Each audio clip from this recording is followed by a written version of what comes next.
Hello, everyone. This is Chrism, and I'd like to invite you to this conversation about your Kundalini awakening experiences. And this is part of the Kitchen Kundalini series of videos, and so welcome.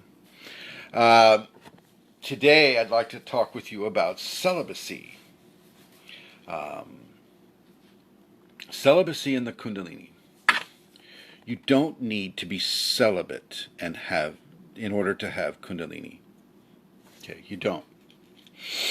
You don't need to be celibate. You don't need to practice any kind of,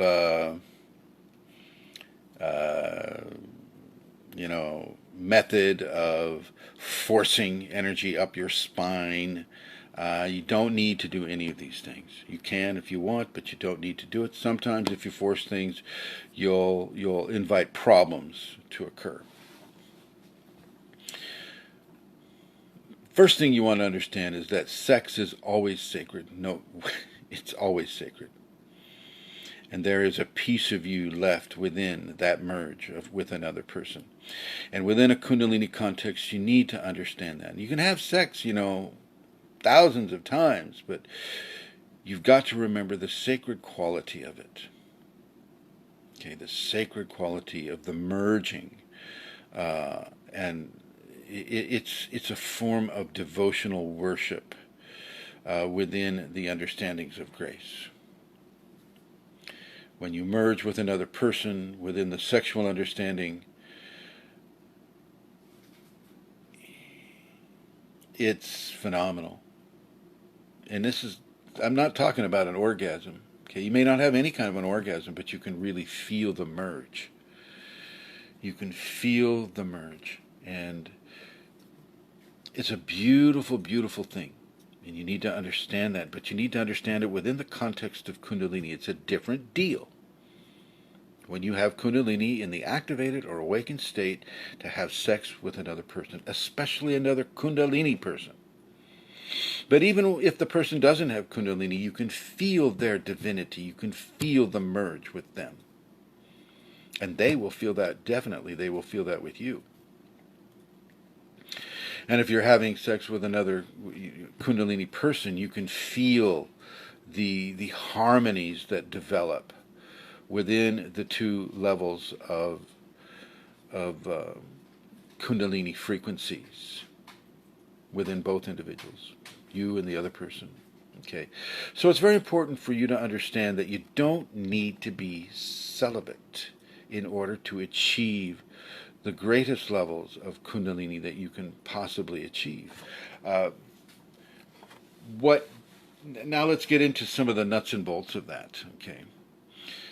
Plenty of people have Kundalini without being celibate. So you just want to get this idea that, oh my gosh, I'm not celibate, therefore, I'm not going to transcend this reality and da-da-da-da-da. Now, Indra, I really am not going to translate a dream in this type of context right here. So I'll translate that at a later date, my dear. Thank you for sending it. With celibacy, there are some positive things that can occur. Okay. Within celibacy, you will keep specific frequencies and hormones and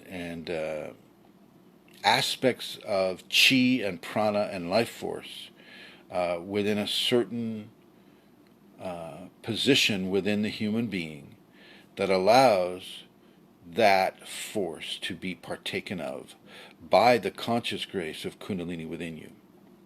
Okay, and for that reason and that reason alone, I will suggest that you do not artificially exert an expulsion of those fluids just for the sake of the pleasure that it can bring, like the sperm in the man or the lubricants in the women. Okay, so there is that, and you have to understand that Kundalini will take from those properties, from those areas, and use it to to affirm and to ensure and to create levels of itself upon the matrix of the human being. And you can feel it occur. You'll feel the ovaries will begin to quiver, or the testicles will begin to quiver, and you'll actually feel a reverse pumping motion. This is called genital fluidic ascendance, GFA. And as that fluid ascends back up the channels, so, using the male as an example, back up the vas deferens and back in through the prostate and then into the spine. That force will be given into the spine, and that will give the spine a greater level of Kundalini infusion. And the same thing with the women. As those ovaries are really, really vibrating hard, that energy will go from there straight up into the lower spinal pelvic cavity, where the Kundalini is, and it will be used by the Kundalini to spread that infusion throughout the entire system. And this is why the Kundalini will remove the sex drive from a person for a time. It can be a week, it can be a month, it can be a year or years. It depends upon what the Kundalini wants to do with that individual and what the Kundalini karma has for that individual, what is already there to be had from that individual within a Kundalini karmic understanding. And so you don't need to be celibate, but you may be forced to be celibate. She'll just take away the desire. You will have no desire. And you need to understand that you have no desire, and it's okay. But your spouse may not think it's okay. Your spouse may think you're losing interest. If the spouse does not have Kundalini understandings, then he or she will think that you're losing interest in the sex, and she'll either be very happy for that or very unhappy with that. Something you want to consider. And so if you're living in a situation where you're not allowed to speak of your Kundalini with your spouse because it's just too frightening for them, or it's not something that you talk about with anybody, I can understand that. I can honor that. You'll just have to find a way around that when you're dealing with your spouse in this area.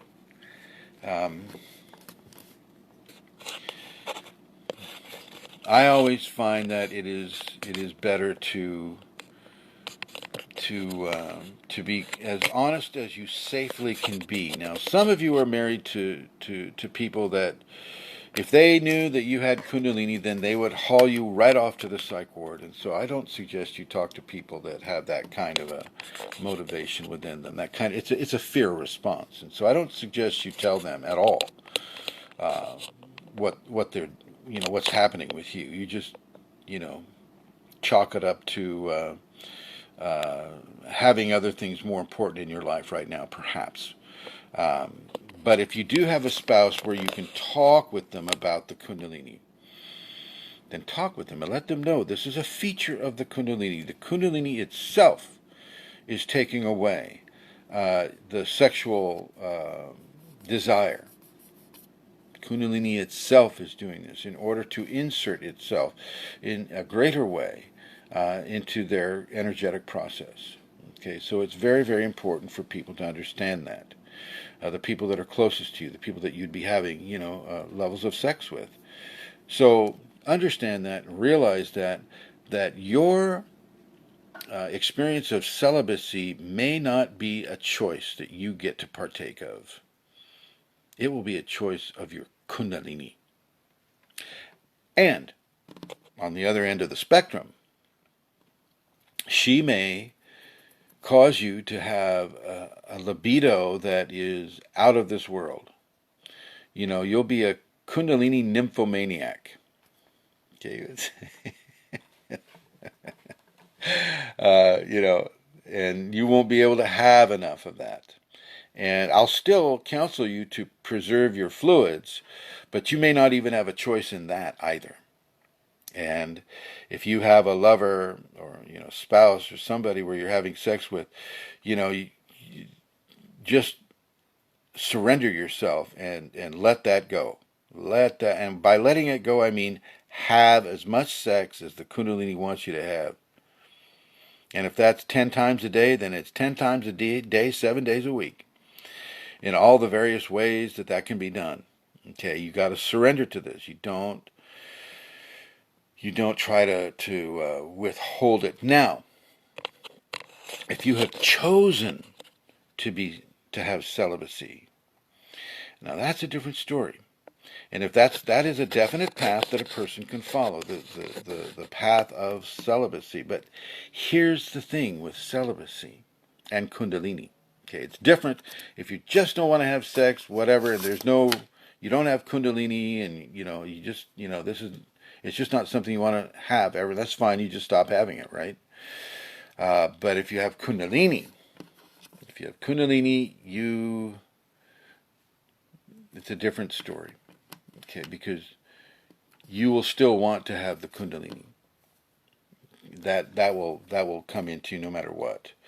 But what you need to do in order to nourish the Kundalini through celibacy, which is where all the priests and the nuns, I can't say all of them, but 99% of them fail. This is where you use the libido to accentuate the need to merge, that urge to merge that you have, right? As you can use visualization, self-stimulation, whatever it may be, you just take it without having the orgasm. Okay, you take it right up to the point where you're going to have that orgasm, and now you back it off.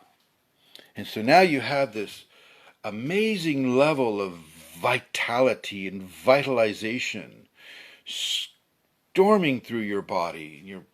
Your sexual organs are screaming to release that fluid, and you just don't. Now you go mow the lawn. Now you go to work. But you keep that pressure, that heightened urge to merge within you. And what this is doing is this is keeping a stronger level of Kundalini within your system. This is the power of celibacy, and it's a big power. It's a huge power, okay, where you stimulate yourself to the point where you're almost to the orgasm, and then you back off, and you give that energy to Grace, and she uses it in any way she wants to. But typically, you filled the vibratory veins and arteries of your energetic anatomy with this incredible life force, this incredible urge to merge, and your body's responding, and your blood pressure's responding, your heart rate's responding, your breathing is responding, everything's responding to that urge to merge, and you just keep it there.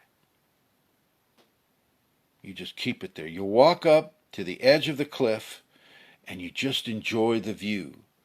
You don't jump off of the cliff, the orgasmic cliff. That's the point of celibacy. That's the part of celibacy that got left out of the teachings, out of the Christian teachings, out of the Buddhist teachings, out of the Hindu teachings, out of all of them. They don't teach that. For them, it's an either-or situation. Either you have sex or you don't. And if they're teaching you celibacy, well, you just don't. You don't even think about it, because if you think about it, then you're doing it, and they don't understand that it's a tool. That the celibacy is a tool to bring more grace. But a lot of them don't even agree with Kundalini. It's that's just a distraction from your meditation and from observing the teachings of Christ or a Buddha or whatever. It's like, I give my sex to God. Well, if you truly give your sex to God, then you do what I just said. That's giving your sex to God, not withholding it. That's like taking your sex away from God. So there you have it. There you have it. Uh, this is how you practice celibacy within a Kundalini context. That is giving yourself to God, giving your sex to God, giving your orgasm to God. And it is changing and it is assisting God in upgrading your system. And the only way you can really upgrade your system is to pressurize your system. That's how you do it. You don't ignore the pressure. I mean, that doesn't help you at all. Unless she's doing it for her own purposes. Sacred Mother. Or he's doing it, Sacred Father. Okay. And you belong to them. Believe it or not, you belong to Sacred Mother and Sacred Father. You don't get to make all the decisions about this. But if you choose to make that decision towards celibacy, the way I just described it, bringing yourself up to the orgasm but not having it, that's the way to go. Now, gentlemen, for you specifically, for the male, don't bring yourself so far that the semen is released and trapped in the vas deferens. That's just going to cause you pain. That's what they call blue balls, and you don't want to have that because it hurts. It hurts. Okay, so don't bring yourself that far. Back that off. Back that off. Okay. And I don't, if you are going to fantasize about having sex with a person in order to bring it up, that type of thing,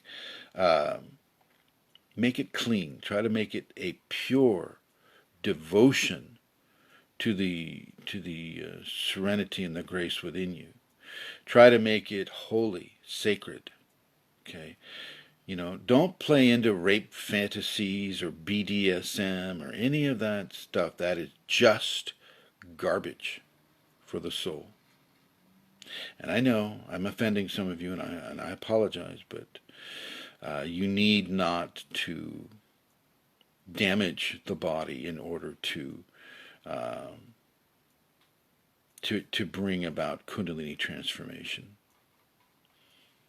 Okay, you don't need to give power to your egotism in order to go further on this path. Matter of fact, you need to give less power to that.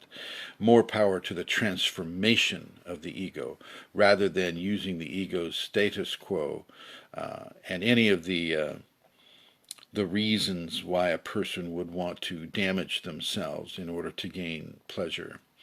You need to let that go. Let that go.